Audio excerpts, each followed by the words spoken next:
You've selected a show from the Podcast Jukebox, a DIY podcast network.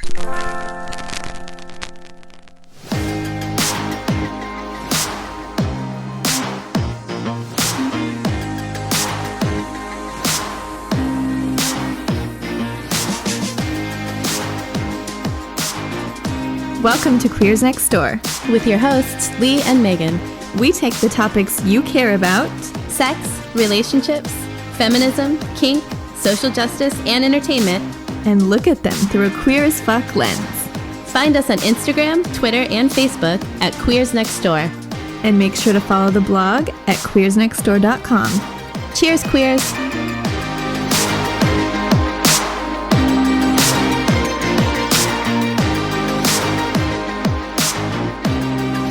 Recording so we can see what happens. Do you want me to go ahead and go whenever? Yeah. Okay. Hey Megan, what are you doing to take care of yourself this week? Actually, that's tough to answer because I haven't been doing great with sleeping and managing work-life balance, which is like the story of my life. But I've been listening to music, and dancing. I actually did dance and exercise this week. What are you listening to? I'm actually listening to Spanish dance music. I don't even know who they are because I don't speak Spanish fluently at all. Nice. But I'm always at family parties where it's playing. So what I do is I Shazam it and add it to my Spotify, and I just turn it on. Oh, and then Selena. I always love listening to Selena. But I find, and I wrote about it on Instagram a little bit, I think, and my Patreon, where I'll say that when I have really bad anxiety, but I have to get up and do something, one of the things that I'll do if I can is turn on my music and start dancing. And I have a private Snapchat, or a premium Snapchat, I guess. And so I'll dance naked on there. And then because it's kind of like bringing in this fun energy, I feel better. That's amazing. I don't do it every week. I try to, but this week I actually did that. So although I haven't been sleeping, I have been dancing. So I guess that's good self-care too. Totally. So hey Leigh, how are you taking care of yourself this week? I've been taking a lot of baths, which is literally a thing I do every week, but it's starting to feel a little bit cool in Los Angeles now, so I don't have to jack up my air conditioning to take a warm bath. So that's been nice. And, you know, it's been a shit show of a few weeks with the Kavanaugh hearings and all the things going on. So what I found was the most helpful was I've been listening to stand-up comedy a lot. John Mulaney is my absolute favorite. So I've been rewatching his specials on Netflix. Have you ever listened to him? No, I'll have to check it out. I was going to say, is it a podcast or a show? So on Netflix. He has 3 specials on Netflix. Kid Gorgeous is the newest one, but he is a recovering Catholic, recovering alcoholic from the Midwest, so that's my people. And screaming at NPR is the other thing I've been doing, which is surprisingly cathartic. Do you listen to that when you drive, or yeah, when I'm in the car? I saw your post, I think on Instagram somewhere, about your bath, and I think I responded that I'm jealous that you have a bathtub because I only have a standing shower. But I think, like what you said, even if you take baths all the time, if there is an intent behind it, I'm going to start doing this as self-care. It feels better. Totally. That is my one requirement for a place I live, is having a bath. Oh, I wish. I'll have to start using your tub now that I'm here more often. You absolutely can. I have 2 bathtubs. That's right, you do. So we can text from separate bathtubs. Yes. We can send selfies. Coming soon to our Instagram account. Selfies from both the bathtubs. Awesome. Well, since this is our first episode, we want to tell you all a little bit more about who we are and why we're doing this. So, Megan, you want to get started? Tell us a little bit. Sure. So most of the people that follow me online know me from what I used to be involved in, the Take Back Your Sex blog and podcast. And I've told my mom's murder story on a few podcasts, which brought in a lot of audience.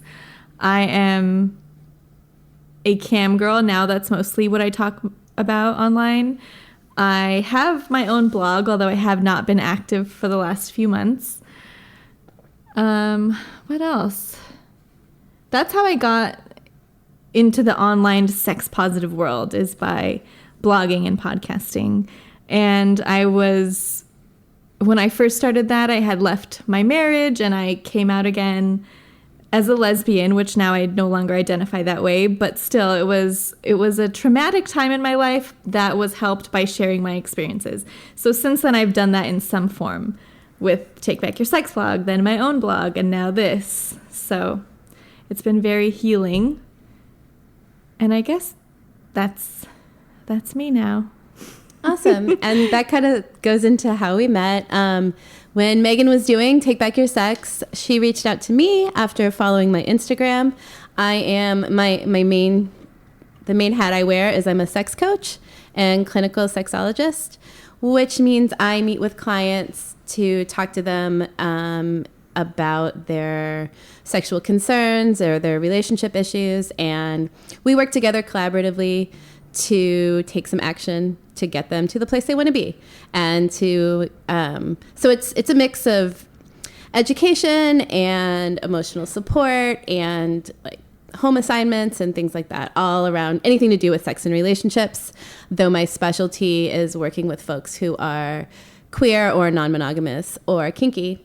So my other Instagram and all of that is Sex Coach Leigh, and Megan reached out to me. So when she was doing Take Back Your Sex, I was writing for the blog. I did a podcast with them once, and then I started answering a sex advice column called Ask Sex Coach Leigh, which will be moving over to the Queers Next Door blog. So look for more Ask Sex Coach Leigh questions, and you can always send questions in to us if there's anything you want to ask about.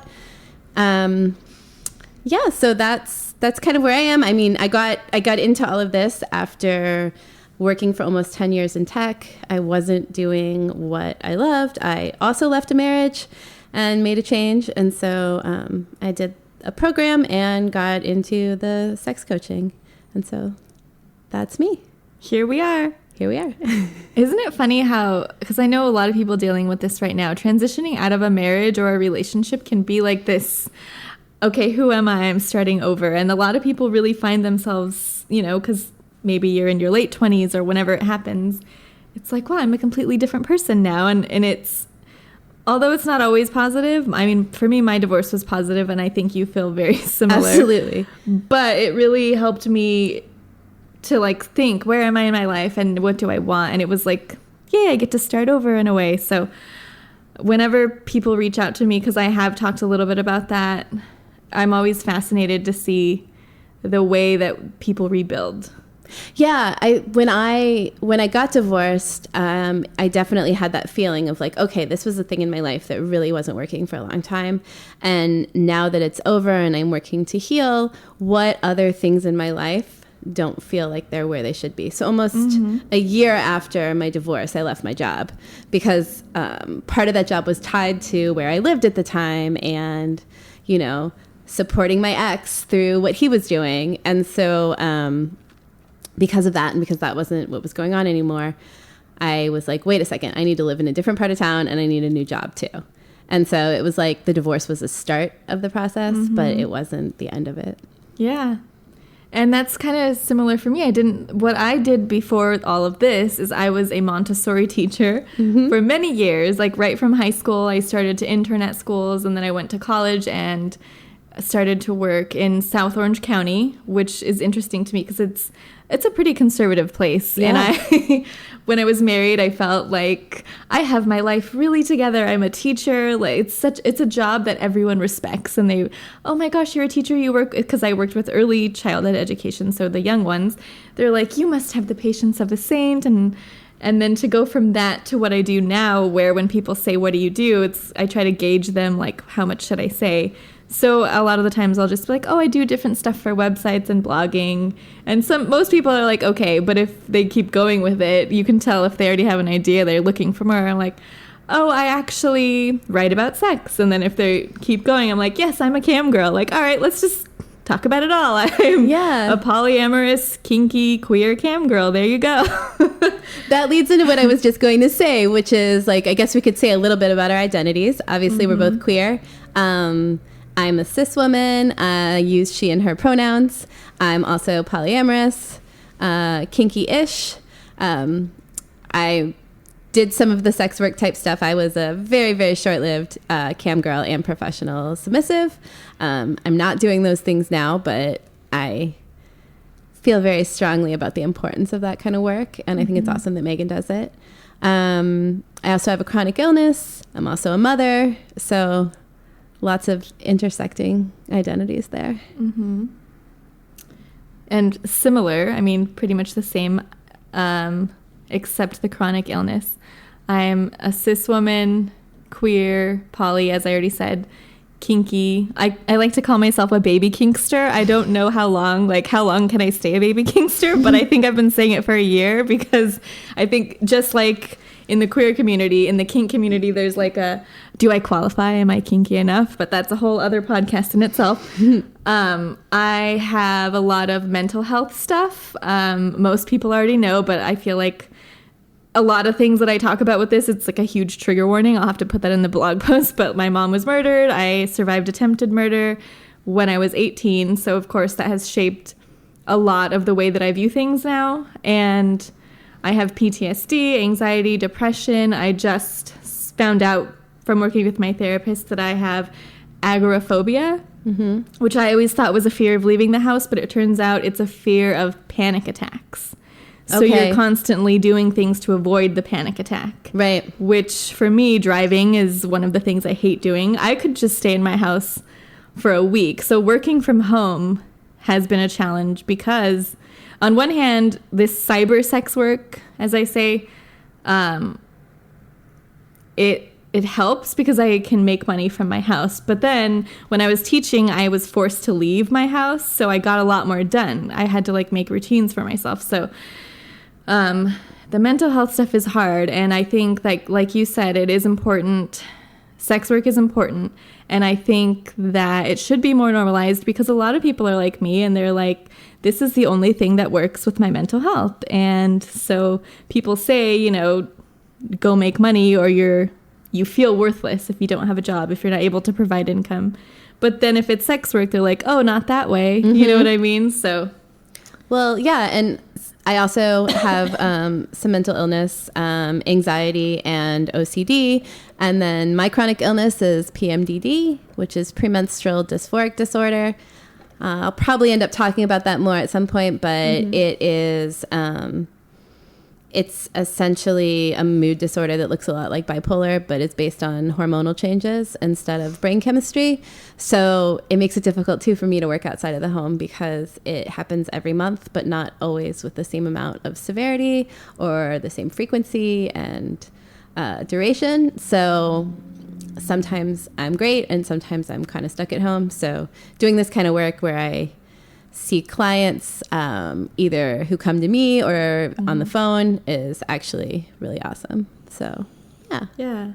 And I think that's why we bonded, because we have so much similarities. And now that we're recording, I'm sure you'll be sharing all your stories with the listeners because every week there's something new. Like when you had the allergy, the big reaction where you had to pull over and give yourself the shot, which I was like, I'm really sorry and I love you, but I'm laughing hysterically right now because it was so funny the way you described it. Yes, the short version of that is I had an anaphylactic reaction to God knows what, but I'd only had one before, and I happened to have my EpiPen with me, but I had never used it because here's a PSA. Your EpiPen comes with a tester. You should try that tester out before you're in anaphylactic shock. And so I tried to jam it into my thigh, as one is supposed to do. But I think everything I learned about shooting yourself with adrenaline came from, what's the movie? Pulp Fiction. Pulp Fiction. I'm stabbing myself in the chest when I say this. Pulp Fiction. So I was like, I'll just stab myself really hard in the leg. And I did it a few times and I realized the lid was off. And so when I took the lid off and did it into my leg, the point is on the other side. So I shot it right into my thumb. So yeah, don't do that. Times. Don't do that. Thankfully, the EMTs were like, "Oh, people do this all the time." So yeah, that was a cool thing that happened. Cool things that happened. Lots of cool things happened to my body, which I'm sure you will hear all about. Yes. So now is time for a little segment we're calling Queer and A. which are a list of questions that we're going to ask all our guests to break the ice at the top of the show to get them feeling comfortable. We're already comfortable, right, Megan? Yeah, I was going to say the ice has been broken now because I'm wiping tears from my eyes and my eyeliner is getting smeared from your story.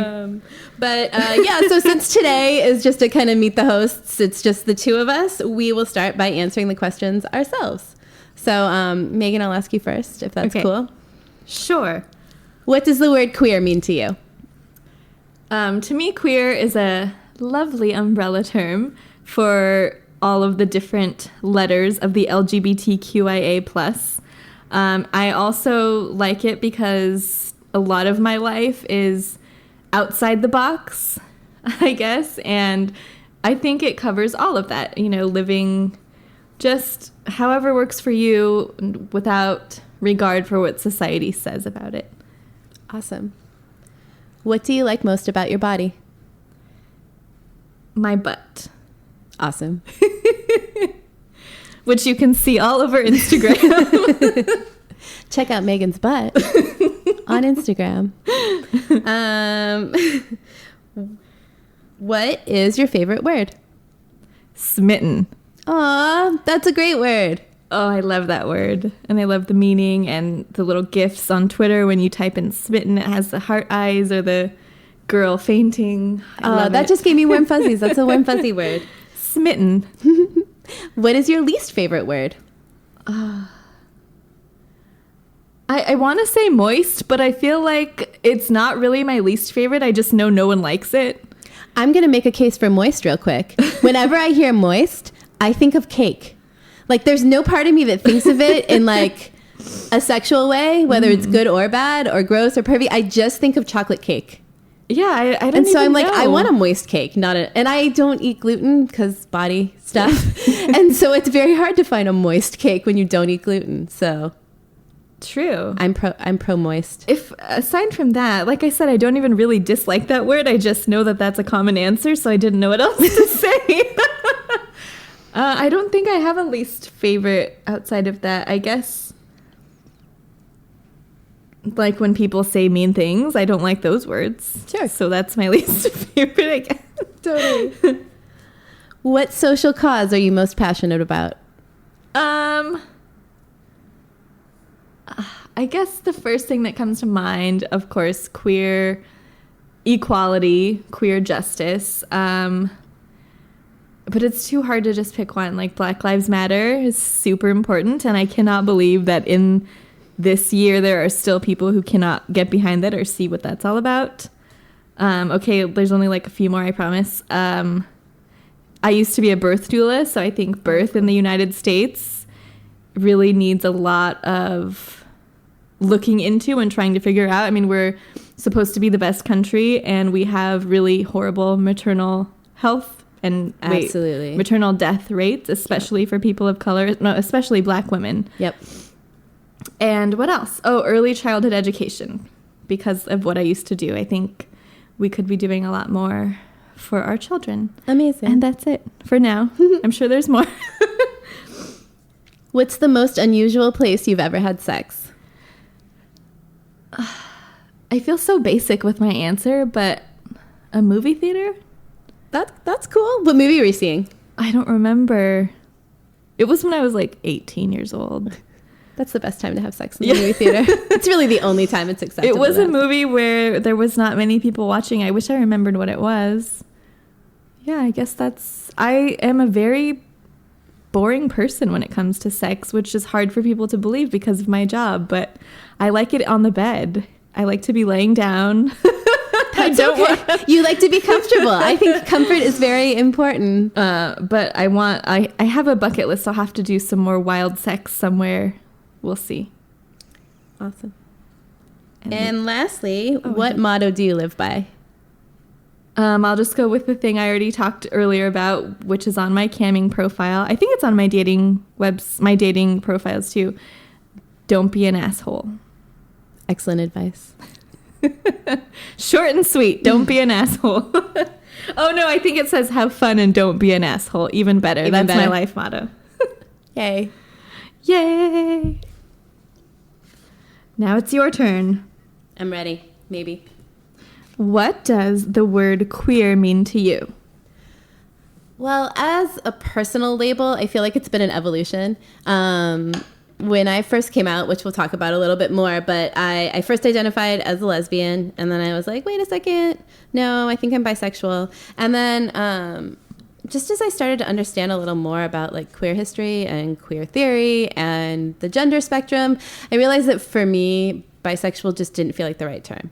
And before you at me, I definitely understand that bisexual means attracted to your gender and to other genders. And I absolutely get that it's not trans exclusionary or anything like that. It doesn't fit for me. So it's been a personal evolution. The other thing I really like about it is it has a bit of a like fuck you to it.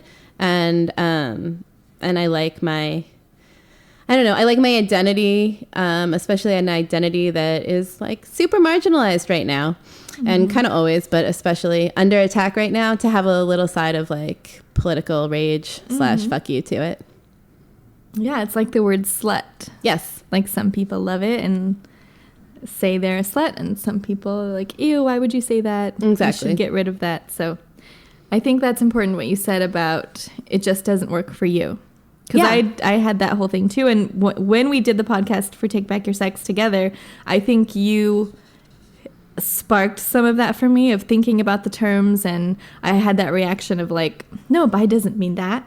And then also just I ended up going through that phase of like, okay, I had to be bi because I was so afraid of it. And then once I got over that, I'm like, bi doesn't work for me anymore.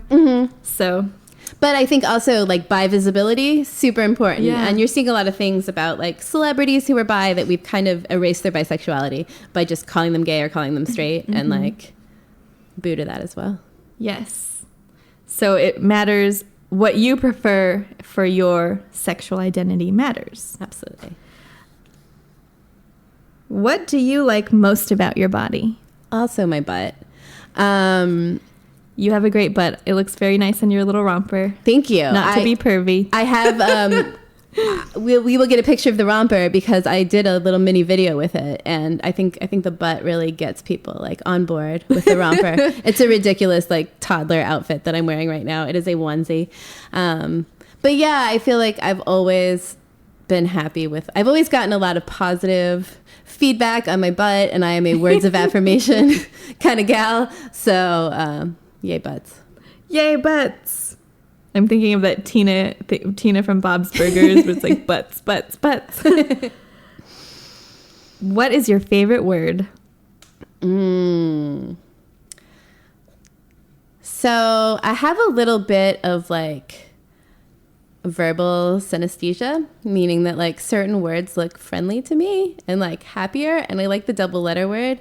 So like when you said smitten, I was like, oh yes, that's one of the words that is like a pleasing word to me. I think so anything with like a double letter kind of cuteness to it. I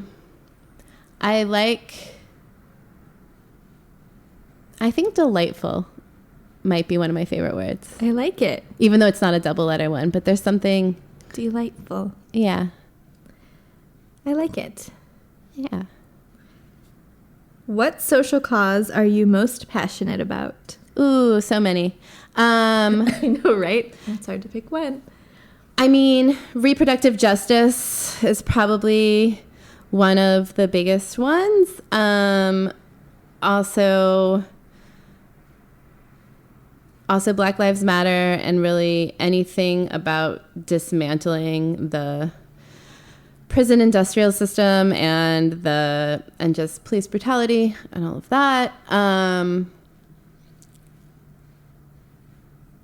Immigrant rights are a huge one right now. I mean, I feel like, the world is sort of a garbage fire right now. So it's like, I don't think as much about some other ones like environmentalism, but like we're definitely like not doing so good there. So, yeah, usually things that involve the rights of marginalized folks are things that mean the most to me. I think pro-choice and reproductive stuff is especially important to me because I was raised Catholic, and I was like and heavy air quotes here, pro-life as a teenager. And I feel like I didn't have all the information when that was how I saw myself. And like on some level, I'm doing some penance for that. My deepest, darkest confession is that I went to a pro-life march in Washington, D.C. when I was 15. You did? I did. Oh my. I can't even imagine because it seemed like so opposite It of, really you know? is. It really is. So I am...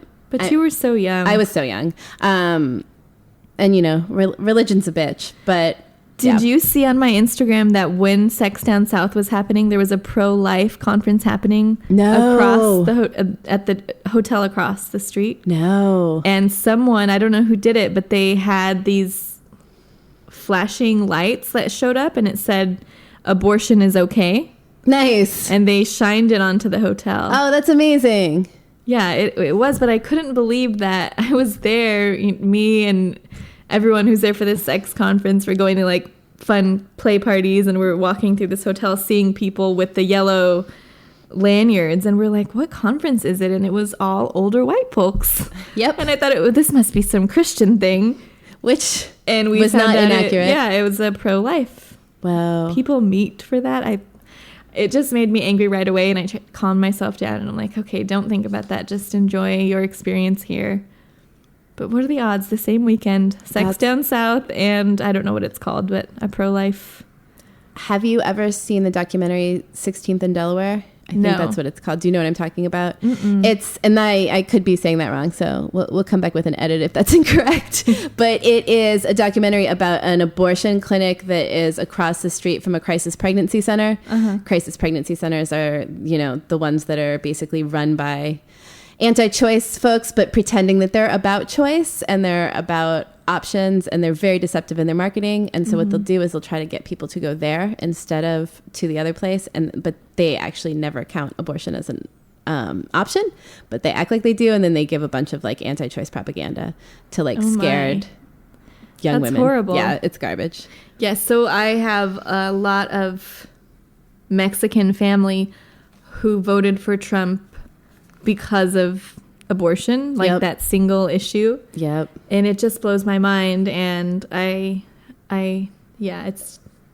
have to talk about that another episode. I know, totally. It's so much. The world is just, you know what? I feel like I lived in this bubble until Trump became president because I grew up in Long Beach. It's very diverse, very accepting of queer stuff for the most part. I mean, the sidewalk, what is it? The crosswalk is painted in a rainbow. It is. And so I'm like, la, la, la, life is great. And then to realize, wow, life has not been great for a lot of people. And, you know, so yeah, it's a lot to deal with these days. It really is. Okay, so now to sex. What is the most unusual place that you've ever had sex? In a Target dressing room. Ooh, that sounds juicy. Yeah, not like, this is a reminder that sex is a broad term and does not just include penetration, because that is not what I did in a Target dressing room. But you know, it's fun. There's a lot of mirrors. They definitely don't care how many people go into a dressing room or who's going into a dressing room. I recommend it. That sounds fun. I'll have to try that. Shop at Target. I'll tell you if I do. Okay. And what motto do you live by? Ooh. There is a line from a song by The National, which is my favorite sad boy band, that says, all we have to do is be brave and be kind. And I like that a lot. I think I saw you write that somewhere. I have it on a little thing on my fridge. Oh, okay. I like that. Yeah. I like that. It seems more elegant and wise than my have fun and don't be an asshole. But on some hand, isn't it just saying the same thing? Yes, just different language, I guess. And well, and what we were talking about before we were recording is that the thing I used to have on, which is not a motto, but that I used to have on all my dating websites, was that I neither work nor play hard. So that's my anti-motto. I love it. So we didn't say what the episode is titled, but we plan to title this Episode 1, Meet the Queers Next Door. So we wanted to also include our coming out stories. Yay. I guess I'll begin. All right. So a little bit of the backstory where I was in my life. So like I said, when I was 18, someone broke into my home and stabbed me and my mom, as well as 2 other family members. We all survived except my mom. But there was a time after I was stabbed that I thought I was dying because I was bleeding and losing consciousness. And I had those thoughts that people say you have. Oh, I guess I'm dying. What didn't I do with my life? I can't say like coming out was a really big part of that list, but it's what sparked me to come out the next year. Sure. Because I felt like surviving a near-death experience does give you that little kick in the pants. Like, hey, you could die anytime, so do what you want to do. In my teen years, I proudly now call myself, I was a slut. Like, it wasn't a bad thing, except some of the time I wish that I was more empowered in my decisions. But, I mean, a lot of teenagers, your hormones are raging. I dated a lot of boys, and I always liked girls. And at the time, I did not even have any clue of people beyond the binary. Like, I know that they must have existed. Yeah. But in my mind, I was just like, I like boys and I like girls. Now I know that there are other folks who don't identify that way. But at the time, so technically, bisexual would have worked. But that was seen as a dirty word. So in my mind, it was always like, no, you can only like one or the other. Yeah. Well, I was so young, and I just thought every girl liked girls, and you just don't talk about it. Because I was kind of raised religiously, and so I just thought like, oh, I guess this is a thing people do. We just like each other and don't say anything. So I'll just date boys and have fun, and that's fine. So at the time that my mom died, I had a boyfriend. My life after getting out of the hospital was it was hard. I don't even know how I survived that first year because my PTSD was so bad I couldn't do anything.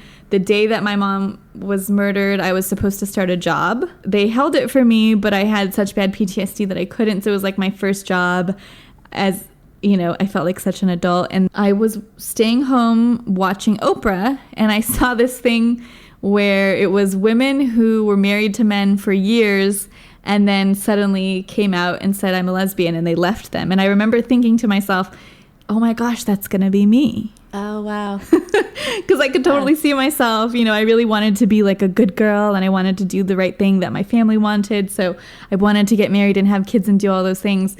And I thought, that's going to be me. I'm going to be that person who totally has an affair. And, because I knew that I had this thing that I needed that I wasn't allowing myself. Yeah. And I had already, the year that I lost my virginity to a boy, I also did with a girl, but it was one of those, we never talked about it. We just like pretended it never happened. So I had already had all these really confusing experiences. So to make a long story short there, I was really afraid, but I felt like I'm just going to do it. And even if my family doesn't like it, then whatever. Because I had already, at this point, lived alone for a year. Yeah. So I felt like that pressure was off of me needing them. I had already lost something so huge in my life that I felt like, okay, I can handle it. So I went to Pride for my first time that year, Long Beach Pride. And then in October, I saw these things. I still see it and I love the image. It was like a picture or a meme of somebody kicking a door with a rainbow, and it says National Coming Out Day. Yeah, of course. And I saw that, and I remember thinking like, okay, I'm going to do it that day. Because it's October 11th. Yes. Yep. And so for some reason, knowing that other people were going to be doing it, and it was like this whole thing, I did it. And and at the time, I think MySpace was just going away. It was Facebook, but not everyone was on Facebook yet. And I remember thinking to myself, oh, I can't post it like on Facebook, but I don't want to say it in person. So what am I going to do? I emailed everyone in my family. And I said, I just wanted to let you know that I'm a lesbian. And it was really, my family, they don't love it. They are, not all of them, but some of them are religious and a little old school, and they don't love it. I got more responses of, I still love you, I'll always love you, even if I don't like this.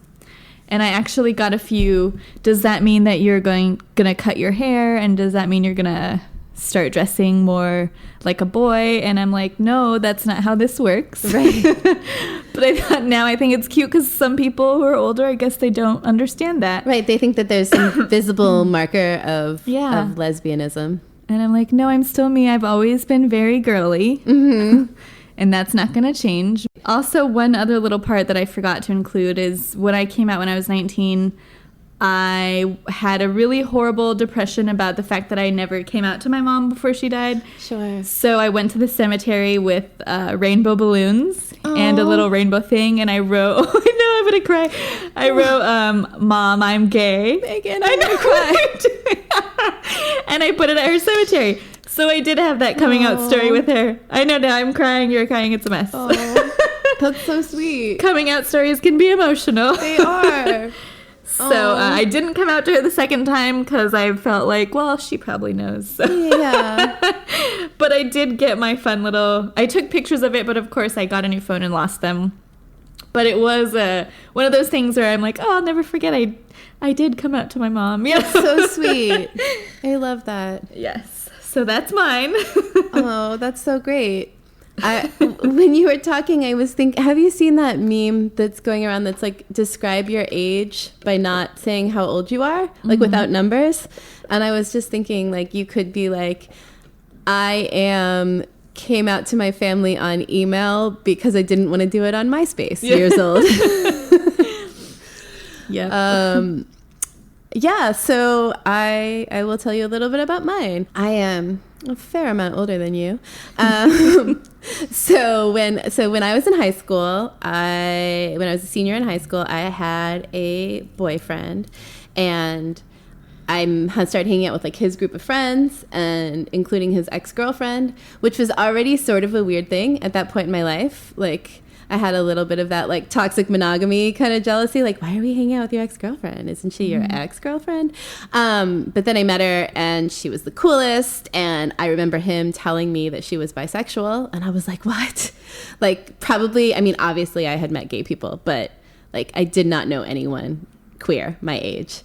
And so she was this like very mysterious person. And then I met her, and like she became my best friend. And the quick version of that is that I ended up breaking up with him to date her. And for a while we all hung out, and he would be like, my lesbian ex-girlfriends are coming to hang out. And oh my gosh. Like after school. And so coming out for me was about like one person at first, you know?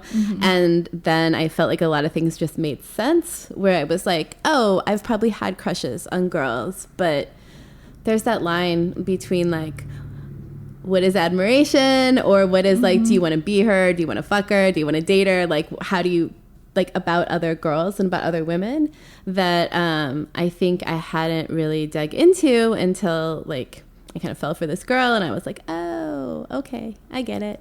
Yeah. And then like a bit of an attention whore, I decided to come out in the school newspaper.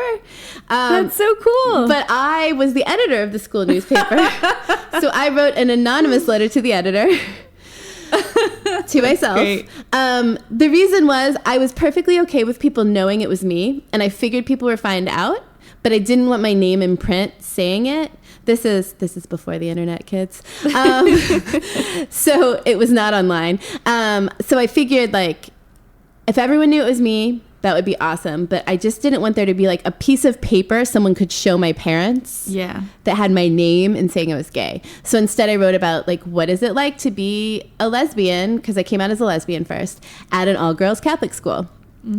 So I did that. Oh my gosh, that is so cool. I got a lot of support. It was actually great. I had this like, my girlfriend also went to an all-girls Catholic school, a different one. Of course. So we were sort of like she's one of the ones who introduced me to a lot of like social justice stuff, and like, so we would go to like Amnesty International things and like boycott things and write about gay rights in our school newspapers, and it was a cool time. There should be a comic book about this story.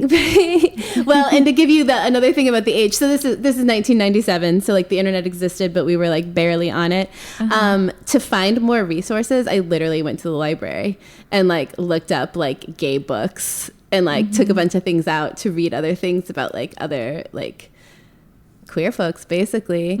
And so we ended up breaking up. Months later, like you do in high school. But because we were both really passionate about this thing, we still went to prom together. And we were each the first girl at our school to bring another girl to prom.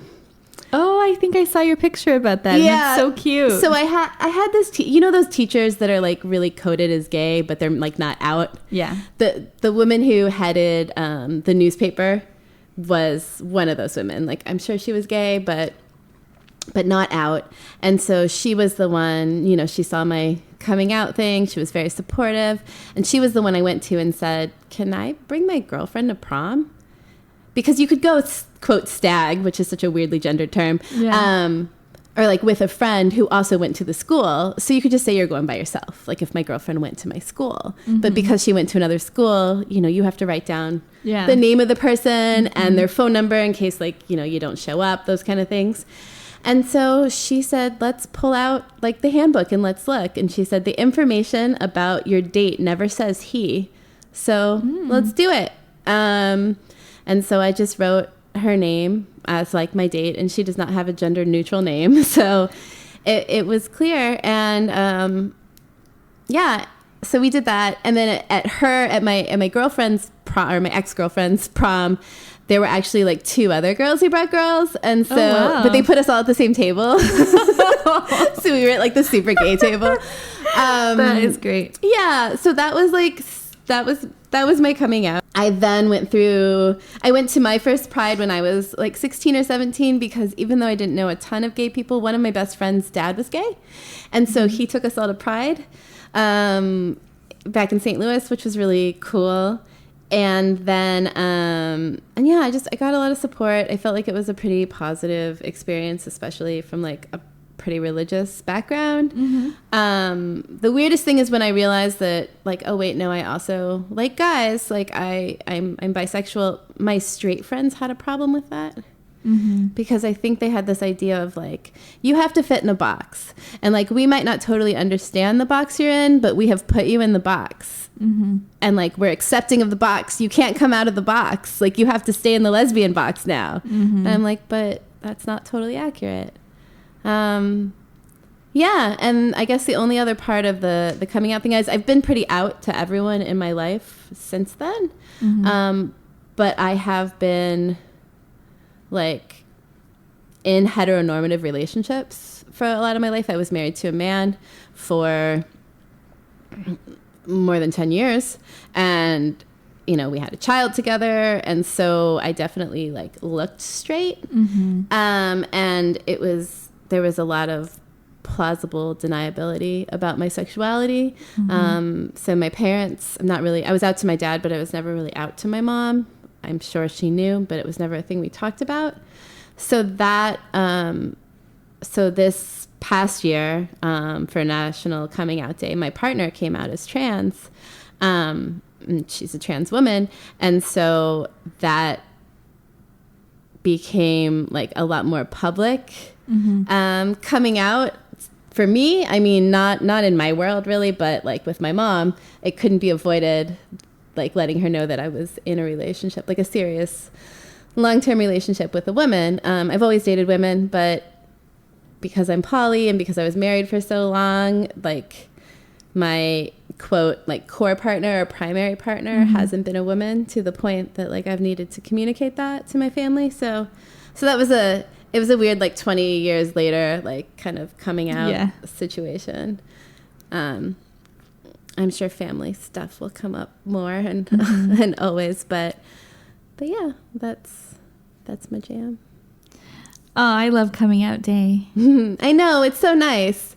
I can picture it's a Keith Haring drawing of like the guy kicking open the closet. Yeah. Yeah, when I was married and I was teaching, I worked at a Christian school.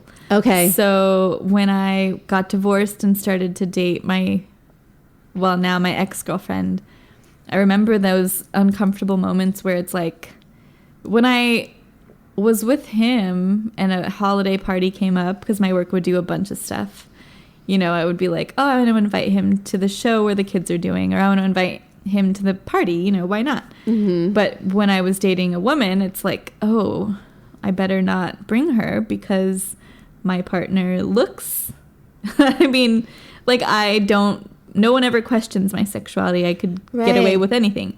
But with her, she always gets the question, oh, are you a boy? Or are you a girl? And so in people's minds, they start thinking. And so it even became like I can't even just be like, she's my friend. I felt like everyone knew just by looking at her and me together. So it was such a difference to be married I was only married for 3 years, but to see, and before that I had dated women for years. Right. So to see the way you move through the world with a heteronormative relationship versus not, it's, you know, I never questioned, should I hold his hand? Should we kiss in public? Yes. It's like celebrated. Oh, look how cute, you know. But when I'm with my partner now, and it's 2018 and we're still, you know, most of the time we're fine. I don't really think that much about it. But there are times still when I'm at a place where people are looking at us and I feel like, oh, I'm just not going to touch you. I'm going to let go of your hand, which I think I'm more paranoid than most because I've been through a violent crime. Yeah. But I always have this thing in my mind where I'm like, I don't want people to pay attention to me. Don't look at me. So if that means that I'm not going to hold your hand, then I'm not going to do it.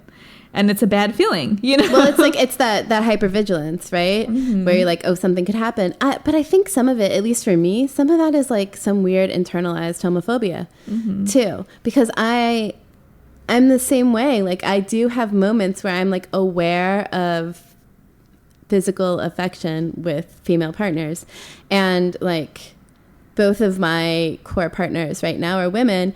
They're also both really femme women, and sometimes there's like how that reads as well, because I have a lot of feelings about the word femme for myself, and I think that's something we're going to talk about.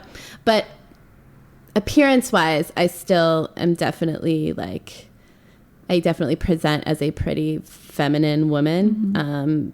My clothing kind of varies, but and my partners are very femme. So the thing that happens is more of like an erasing of our relationship, and like, oh, they must be gal pals or friends. Like just an assumption that we're friends, and that's all when we're out in the world. So yeah, a lot of those little things that, you know, people don't think about, and that's why I just had a family friend, post a thing that said, oh, I wish we had straight pride.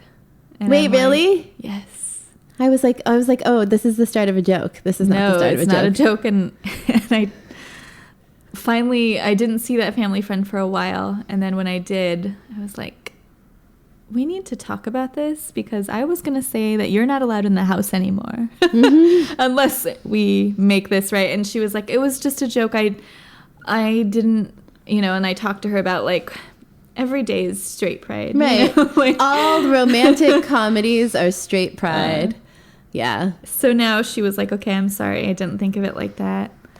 And of course, you know, people do the whole like, well, I have a friend who's gay, so I'm not homophobic, or I'm not, you know, right. Like, well, you probably aren't, but what you're doing is, you know, so yeah. It's like impact versus intent, right? Well, yeah, I mean, it's the same thing as like, why don't we have white entertainment television? Well, because all television is white entertainment television. Yeah. That's why. So, yeah. That's why on our next episode, we're going to talk about queer relationships. Yes. Right? Our past with dating, and then the fun little queer relationship survey, or what is it titled? It's a relationship template, yeah. Relationship template. I did a presentation at a few conferences with a friend and colleague on queer and trans relationships, and there's a template for like questions to ask like a new partner, things to talk about around like what values and what thoughts you have around dating and relationships. So we're going to talk a little bit more about that, maybe answer some of the questions. Yeah. Because there's a lot of things to think about in a queer relationship versus, you know, like my marriage, that those things just never came up. I'm like, wow, those were easy days. Yeah. Well, and I think there's things that come up not in every like queer and trans relationship, but in disproportionately more than straight relationships. Our trauma is a big one. And, you know, and I'm a white woman, so I'm sure there are different kinds of trauma for people of color that may come up just as much in straight relationships. So I don't want to like assume that there isn't trauma in straight relationships. There's just a different, my experience has been that there's been a different way of kind of talking about it and addressing it. Thanks for listening to our first episode. We're so excited. Yay. We will be back in 2 weeks. Yes. With our next episode. See you next time. Thanks for listening to Queers Next Door. We hope you enjoyed it. Be sure to follow, subscribe, and leave a review wherever you listen to your podcasts. If you like what we're doing, join the Queers Next Door fan club at patreon.com/queersnextdoor to receive all of our exclusive content. And we'll mail you a fun little surprise. You can find the link on our blog, queersnextdoor.com. Cheers, queers!